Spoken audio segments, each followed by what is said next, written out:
संसद में छात्र, सड़क पर छात्र, विधानसभा के सामने छात्र। क्या देश की पूरी राजनीति छात्रों की छतरी के नीचे आ गई है? 20 जुलाई को दिल्ली में जंतर मंतर और संसद के आसपास छात्रों पर जो अत्याचार हुआ, उसका हिसाब अभी मिला भी नहीं कि झारखंड में छात्रों पर लाठी और आंसू गैस के गोले चल गए। तो क्या देश के छात्र सिर्फ लाठी और गोला खाते रहेंगे? क्या नेताओं का छात्र समर्थन सिर्फ जुबानी जमा खर्च तक सीमित रहेगा? आखिरकार केंद्र सरकार ने कह दिया कि अमित शाह संसद में बोलेंगे। सबसे बड़ा सवाल है कि क्या वो 20 जुलाई का हिसाब किताब देंगे या सिर्फ भाषण होगा?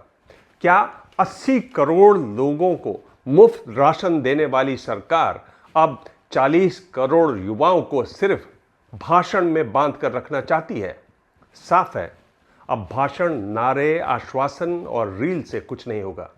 उनके सब्र का बांध टूट रहा है। नमस्कार, मैं हूं दिबांग। आप देख रहे हैं दिबांग ऑफिशियल। घंटी बजाएं, सब्सक्राइब करें, घंटी बजाएं। धन्यवाद। देश की राजनीति का नक्शा देखिए। कुछ हफ्ते पहले दिल्ली के जंतर मंतर पर हजारों छात्र, फिर नेताओं की रैलियों में छात्र। सोमवार को संसद के भीतर छात्रों के नाम पर सरकार और विपक्ष आमने सामने, और उसी समय रांची में हजारों छात्र विधानसभा की तरफ बढ़े तो बैरिकेड लगे, पानी की बौछार हुई, आंसू गैस के गोले दागे गए और शाम होते होते लाठीचार्ज। यानी छात्र अब राजनीति की चर्चा का सिर्फ एक विषय नहीं रहा, बल्कि देश के छात्र ही राजनीति का एजेंडा तय कर रहे हैं।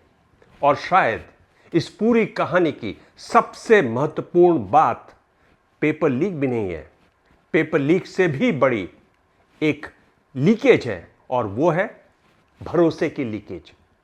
छात्र को भर्ती बोर्ड पर भरोसा नहीं, राज्य की जांच एजेंसी पर भरोसा नहीं, राज्य को केंद्रीय जांच एजेंसियों पर भरोसा नहीं, विपक्ष को गृह मंत्री के सामान्य जवाब पर भरोसा नहीं, सरकार को विपक्ष पर भरोसा नहीं कि गृह मंत्री बोलेंगे तो विपक्ष उन्हें बोलने देगा या नहीं, उनकी बात पूरी सुनेगा या नहीं। तो सवाल यह है कि अगर हर संस्था दूसरी संस्था पर शक कर रही है, तो इस देश के छात्र आखिर किस पर भरोसा करें और क्यों करें? पहले चलते हैं दिल्ली, जहां छात्रों की सड़क पर शुरू हुई लड़ाई अब संसद के भीतर सरकार का रास्ता रोक रही है। विपक्ष पिछले कई दिनों से गृह मंत्री अमित शाह से संसद में जवाब मांग रहा है। 20 जुलाई को जंतर मंतर पर पेपर लीक के खिलाफ प्रदर्शन कर रहे छात्रों पर जिस तरह पुलिस और अर्धसैनिक बलों ने कार्रवाई की, पैलेट गन का इस्तेमाल हुआ, लाठियां चली, उस कार्रवाई का आदेश किस स्तर पर दिया गया? क्योंकि अब तक यह तो साफ हो चुका है कि पैलेट गन चली, कमर के नीचे लाठी नहीं, कंधे, चेहरे और सर पर पड़ी। तो विपक्ष का सीधा सा सवाल है कि किसके आदेश पर ऐसा हुआ? इसके लिए कौन जिम्मेदार है? विपक्ष इस सवाल के सहारे गृह मंत्री तक पहुंचना चाहता है। उसकी मांग है कि गृह मंत्री संसद में आए और जवाब दें। आज सरकार अपने अड़ियल रवैये से पीछे हटी। संसदीय कार्य मंत्री किरण रिजिजू ने कहा कि सरकार छात्रों के आंदोलन और पुलिस कार्रवाई पर चर्चा के लिए तैयार है। गृह मंत्री अमित शाह हर सवाल का जवाब देने को तैयार है, लेकिन विपक्ष को यह भरोसा देना होगा कि जब गृह मंत्री बोलें तो वो भागे नहीं। कांग्रेस पार्टी और राहुल गांधी जी पहले दिन से ये मांग कर रहे थे कि गृह मंत्री अमित शाह जी को स्टेटमेंट देना चाहिए। मैं बहुत साफ शब्दों से सरकार की ओर से कहना चाहता हूं, सरकार पूरा छात्र का मामले को लेकर के चर्चा के लिए तैयार है, और स्टेटमेंट ही नहीं, छात्र का मामला को लेकर के पूरा चर्चा के लिए तैयार है और पूरा जवाब देने के लिए तैयार है।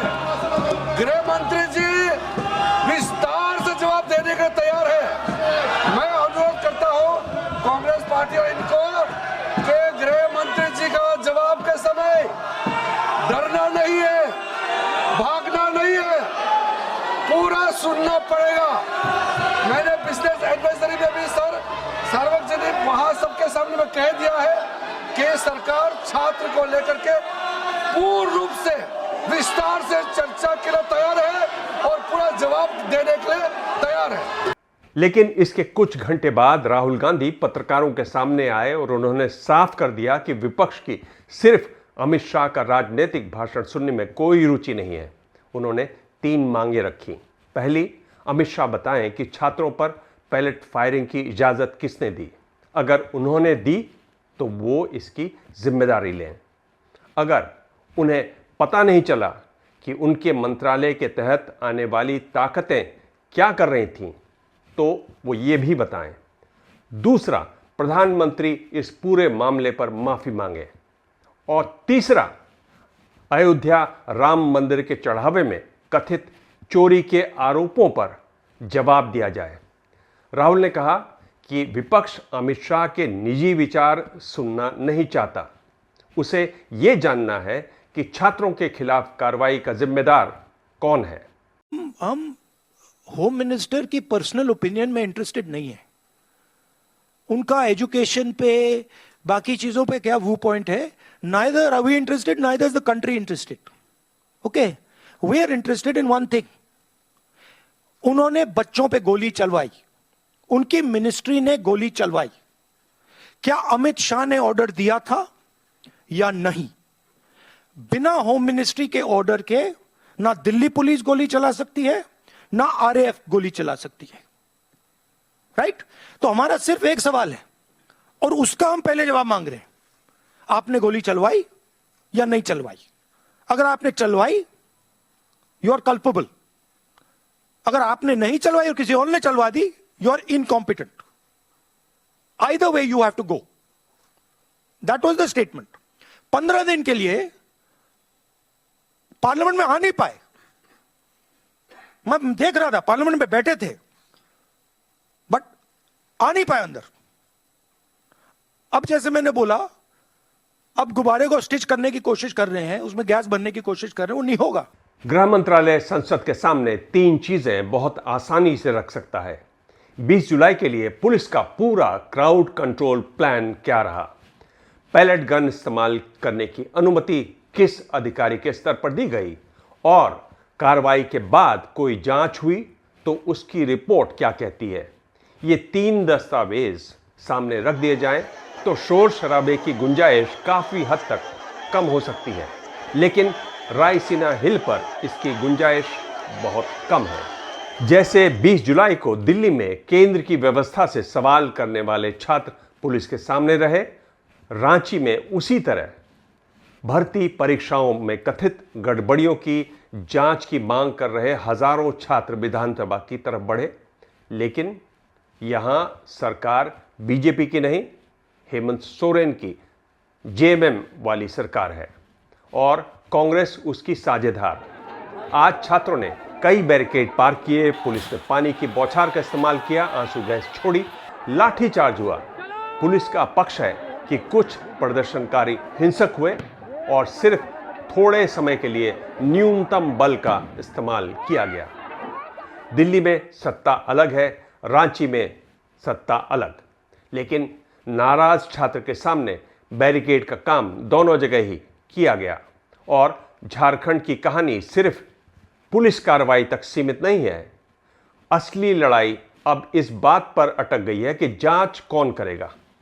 हेमंत सोरेन सरकार कह रही है कि उसने छात्रों की करीब 98% मांगे मान ली हैं, लेकिन छात्र नेता इस आंकड़े से सहमत नहीं है। उनका कहना है कि आधे से कुछ ज्यादा मुद्दों पर बात बनी है। सरकार 14वीं जेपीएससी परीक्षा और बैकलॉग रिक्रूटमेंट्स पर कार्रवाई के लिए तैयार है। अपराध से जुड़े हिस्से की जांच सीआईडी करेगी। वित्तीय गड़बड़ी मिली तो ईडी की जांच की सिफारिश की जाएगी। फास्ट ट्रैक कोर्ट बनाने और 90 दिनों में आरोप पत्र दाखिल करने की बात भी कही गई है। भर्ती व्यवस्था सुधारने के लिए आईआईटी, आईएसएम, आईआईएम रांची और एक्सएलआरआई के विशेषज्ञों वाली समिति बनाने का भी प्रस्ताव है। लेकिन जेएसएससी, सीजीएल परीक्षा रद्द करने और सीबीआई की जांच के सवाल पर समझौता नहीं हुआ है। और सरकार के पक्ष में आज एक महत्वपूर्ण तथ्य और आया। झारखंड सीआईडी ने पूर्व जेपीएससी अध्यक्ष एल ख्यांगते को गिरफ्तार कर लिया। उनके खिलाफ blacklisted TSR data processing limited को परीक्षा से जुड़ा काम देने में कथित गड़बड़ी और रिश्वत से जुड़े आरोपों की जांच चल रही है। इससे एक दिन पहले जेपीएससी के 3 सदस्यों के इस्तीफे भी स्वीकार किए गए। यानी यह कहना भी सही नहीं होगा कि सीआईडी कुछ नहीं कर रही है। फिर छात्र सीबीआई की ही जांच पर क्यों अड़े हुए हैं? क्योंकि उनका सवाल जांच की गति से ज्यादा जांच की दूरी का है। अब इसको समझिए। जिस आयोग पर आरोप है कि वो राज्य का आयोग है, जिन अधिकारियों की भूमिका की जांच होनी है वो राज्य की व्यवस्था का हिस्सा हैं, और जांच करने वाली सीआईडी भी उसी राज्य पुलिस की व्यवस्था का हिस्सा है। छात्र पूछ रहे हैं कि अगर जांच ऊपर तक पहुंची तो क्या सीआईडी बिना दबाव के बड़ी मछलियों तक पहुंच पाएगी? सरकार कहती है सीआईडी गिरफ्तारियां कर रही है और एक सेवानिवृत्त जज से निगरानी कराने को तैयार है।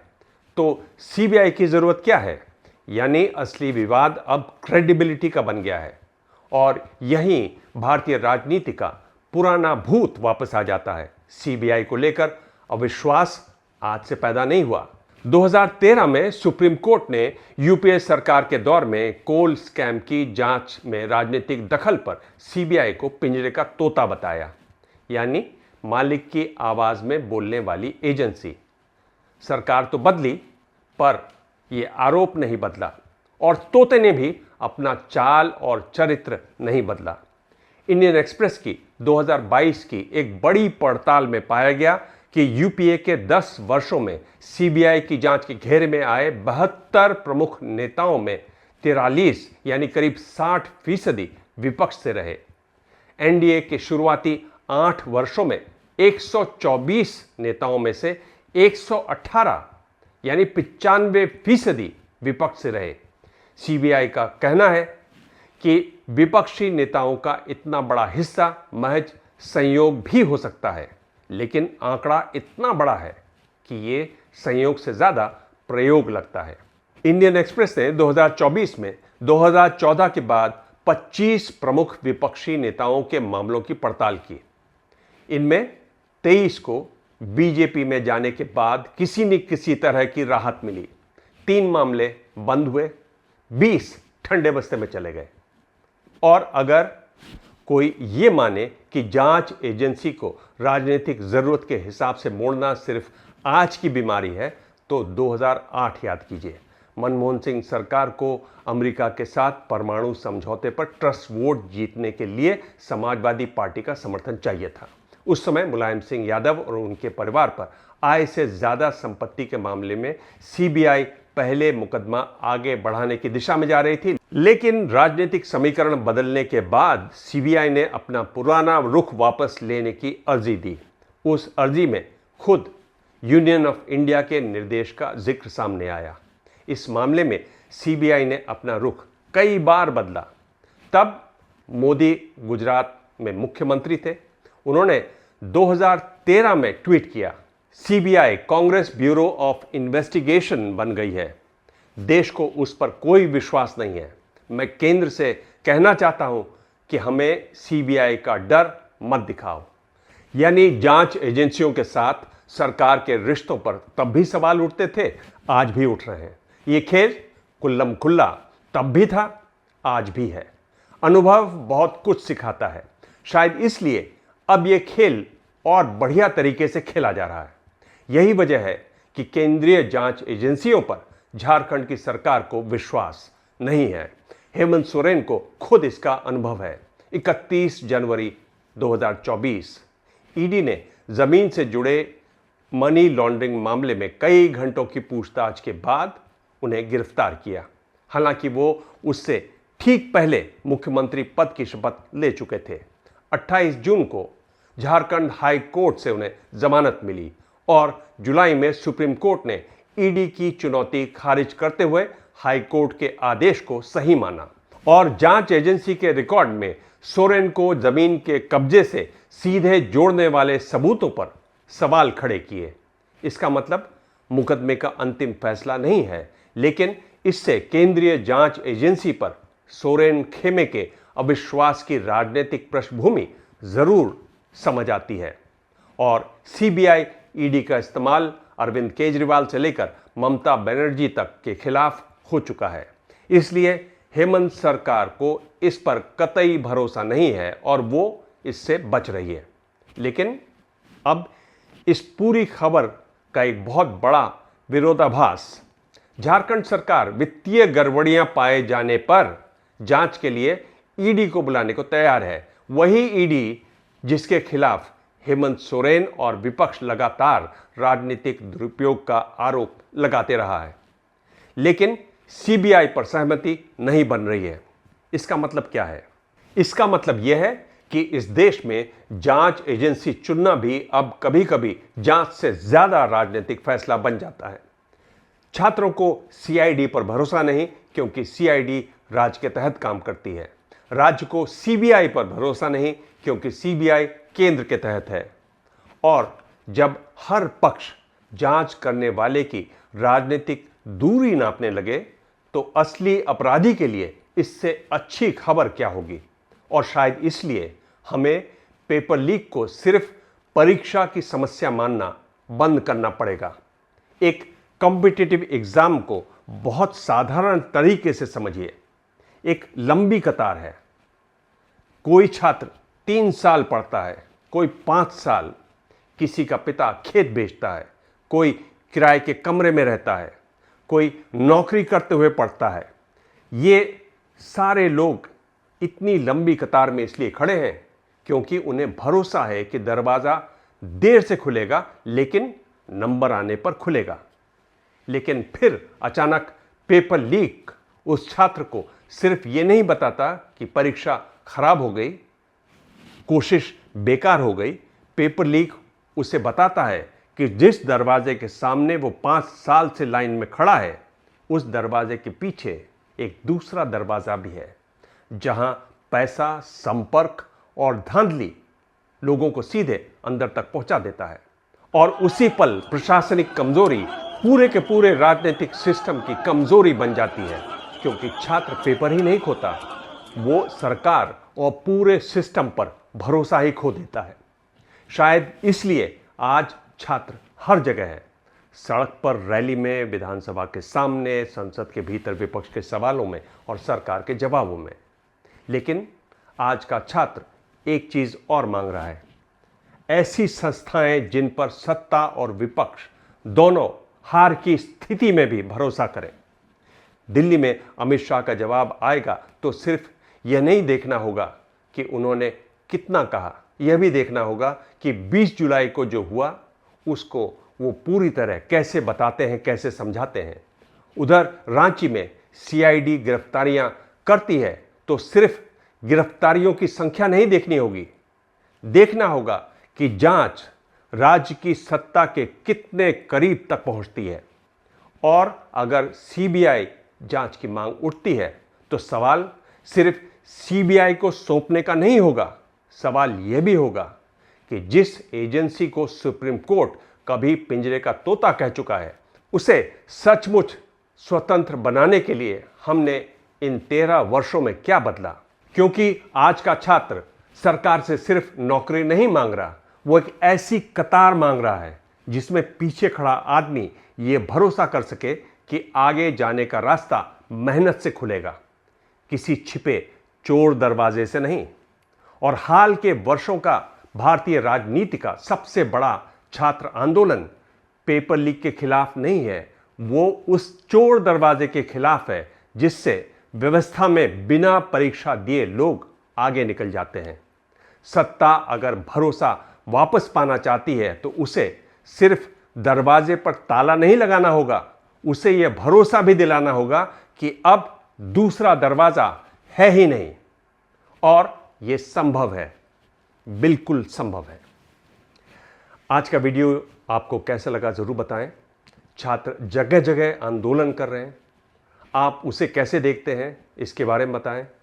आप किसी को जानते हो जिसने उसमें हिस्सा लिया हो, उसका क्या अनुभव रहा, ये भी बताएं। ये भी बताएं कि आप कैसी रिपोर्ट और देखना चाहेंगे। आपके कई संदेश आते हैं, उनको मैं कार्यक्रम में शामिल भी करता हूं, उनको पढ़ता हूं, उनके जवाब भी देता हूं, आपने देखे होंगे। ये है सोशल कमेंटेटर के नाम से सुप्रभात दिबांग जी। भारत के वर्ल्ड बैंक कर्ज के चढ़ते बोझ पर सच्चाई देश के सामने रखें। देश को जनहित, देश हित, छात्र हितों की बात उठाने वाले नेता राहुल जी जैसे पीएम की आवश्यकता है, न कि सूट बूट पहनकर सैर सपाटा करने वालों की। ये है एमएल उपाध्याय देहरादून से। उपाध्याय जी धन्यवाद। आप, मैं जानता हूं कि रेगुलरली देखते हैं मेरा वीडियो और कमेंट भी करते हैं।